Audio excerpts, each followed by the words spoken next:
तू होली रे social media रे पोस्ट वेडिंग रे सोशल मीडिया रे पोस्ट कुंभ मेला रे सोशल मीडिया रे पोस्ट ताले से व्यक्तिंकर देह केमिति असुस्थ होउची जेउ दिन हमर कोर्ट रे केस पडुची जानि सुनी पिल्लांक प्रति चक्रांत करा जाउची एहा कोन डबल इंजिन सरकार रो सफलता ना विफलता आपण माने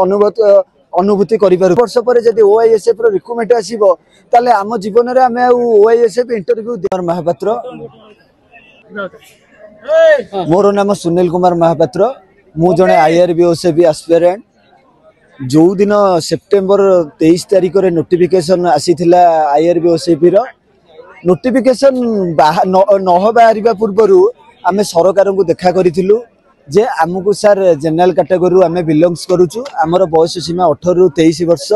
हमर कोविड पीरियड रे हम बयस सीमा सरी जाईछि तेणु करी हमको एज रिलैक्सेशन दिया जाऊ आम सहित स्ट्राइक रे भी गोटे दिन जेते बेले बीजेडी सरकार थिला सेते बेले प्रभाती परिड़ा जो डेप्यूटी सीएम वर्तमान अछंती सीए हमको आशा आश्वासन देइथिले जेबे हम सरकार आसीबो आमे बयस सीमा रे कोहळ देबु तेणु करी आंको सरकार आसिला एमाने नोटिफिकेशन काढिले सेप्टेम्बर 23 तारिख 2024 मसिया से दिन सोमवार होइथे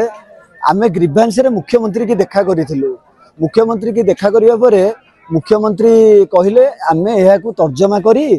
यथाशीघ्र 3-4 दिन भितर आरो किछि समस्यार समाधान करिबु 3-4 दिन गला यार किछि समस्यार समाधान न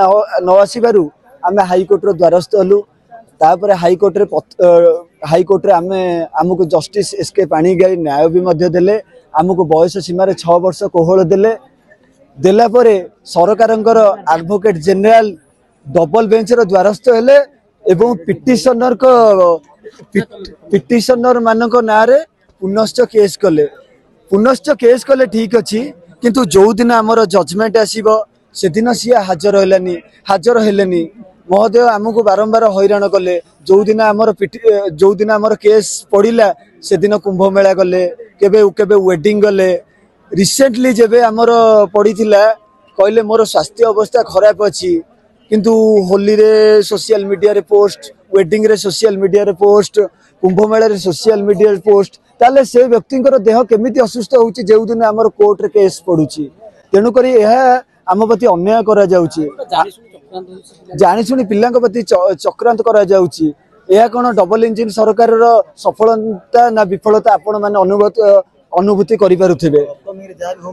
अपकमिंग रे होम डिपार्टमेंट रे जहा सब रिक्रुटमेंट आसु जेहेतु कोविड पीरियड रे हमर बयस पळाइची हमकु रिलैक्सेशन दिया जाऊ